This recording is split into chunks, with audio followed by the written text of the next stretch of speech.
নমস্কার বন্ধুরা, আমার আজকের রেসিপি গাজরের হালুয়া। খেতে কিন্তু ভীষণ ভালো হয়েছিল, বানানোও কিন্তু ভীষণ সহজ। আপনারা যে কেউ খুব সহজে বানিয়ে নিতে পারবেন।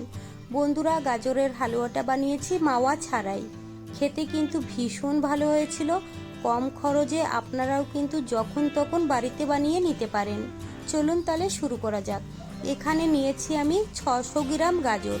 গাজরের উপরের খোসাটা আমি ছাড়িয়ে নিয়েছিলাম, তারপরে কিন্তু ভালো করে ধুয়ে নিয়েছিলাম। এবার আমি গ্রেট করে নেব। দেখুন বন্ধুরা, আমি গ্রেট করে নিয়েছি। বাকি গাজরগুলো একই রকমভাবে গ্রেট করে নিতে হবে। গ্যাসে একটা কড়াই বসিয়ে দিলাম, দিয়ে দেবো 2 চামচ ঘি। বন্ধুরা, এই ঘিটা আমি বাড়িতেই তৈরি করেছি। ঘিটা দিয়ে খুব ভালো করে মিশিয়ে নিয়েছি। তারপরে দিয়ে দেবো এখানে গ্রেট করা গাজর। গাজরটা দিয়ে খুব ভালো করে নাড়াচাড়া করে ভেজে নিতে হবে 8 থেকে 10 মিনিট সময় ধরে। 10 মিনিট সময় ধরে গাজরটা খুব ভালো করে ভেজে নিয়েছি। দেখুন বন্ধুরা, কালারটা কিন্তু চেঞ্জ হয়ে গেছে। এবার দিয়ে দেবো কিছুটা ড্রাই ফ্রুট।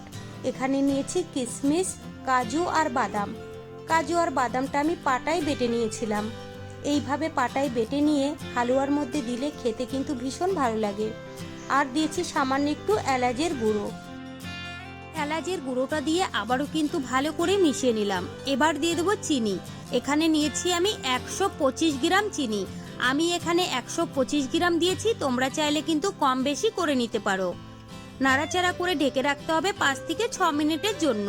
দেখুন বন্ধুরা, চিনিটা কিন্তু সুন্দরভাবে গলে গেছে আর গাজরের কালারটাও কিন্তু ভীষণ ভালো হয়েছে। এবার দিয়ে দেবো এখানে আমি দুধ। এখানে আমি 500 গ্রাম দুধ নিয়েছি। দুধটা আমি আগে থেকেই কিন্তু একটু জাল করে রেখেছিলাম। এবার আমি নাড়াচাড়া করে মিডিয়াম গ্যাসে ঢেকে রাখবো 5 থেকে 6 মিনিটের জন্য। 6 মিনিট পরে ঢাকনাটা তুলে কিন্তু আবারও নাড়াচাড়া করে ঢেকে রাখতে হবে। বন্ধুরা, এইভাবে কিন্তু কম গ্যাসে ঢেকে ঢেকে রান্নাটা করতে হবে, তাহলেই কিন্তু হালুয়াটা খেতে অনেক বেশি ভালো লাগবে। আবারও আমি ঢেকে রেখেছিলাম 10 মিনিট। আগের থেকে কিন্তু অনেকটাই শুকনো হয়ে গেছে। এবার দিয়ে দেবো এখানে আমি হাফ কাপ গুঁড়ো দুধ। এই গুঁড়ো দুধটা দেওয়ার কারণে হালুয়াটা খেতে অনেক বেশি ভালো লাগবে। এবার কিন্তু নাড়াচাড়া করে শুকিয়ে নিতে হবে। সবার শেষে দিয়ে দেবো আমি হাফ চামচ ঘি। এতে করে হালুয়াটা খেতে অনেক বেশি ভালো লাগবে। বন্ধুরা, ঘিটা দিয়ে আমি নাড়াচাড়া করে শুকিয়ে নিয়েছি। এবার আমি গ্যাস অফ করে নামিয়ে নেব। তারপরে কিন্তু একটা প্লেটে তুলে নিতে হবে। দেখুন বন্ধুরা, দেখতে কতটা সুন্দর লাগছে আর খেতেও কিন্তু ভীষণ ভালো হয়েছিল। গাজরের হালুয়াটা খেয়ে কেউ বুঝতেই পারবে না এটা কিন্তু মাওয়া ছাড়া তৈরি করা হয়েছে। দেখতে যতটা সুন্দর হয়েছে, খেতেও কিন্তু ভীষণ ভালো হয়েছিল। দেখুন বন্ধুরা, একটা প্লেটে কিন্তু সুন্দরভাবে সাজিয়ে নিয়েছি। তারপরে উপর থেকে ছড়িয়ে দেব একটু পিস্তা বাদাম। এতে করে দেখতে ভীষণ ভালো লাগবে। আমি এখানে পিস্তা বাদাম দিয়েছি, তোমরা চাইলে কিন্তু নাও দিতে পারো। তো বন্ধুরা, আমার রেসিপি কেমন লেগেছে কমেন্ট করে জানাবেন। ভালো লাগলে প্লিজ আমাকে সাপোর্ট করবেন।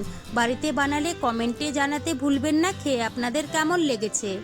চলুন তাহলে ভিডিওটি আমি এখানেই শেষ করছি। আপনারা সবাই ভালো থাকবেন, সুস্থ থাকবেন।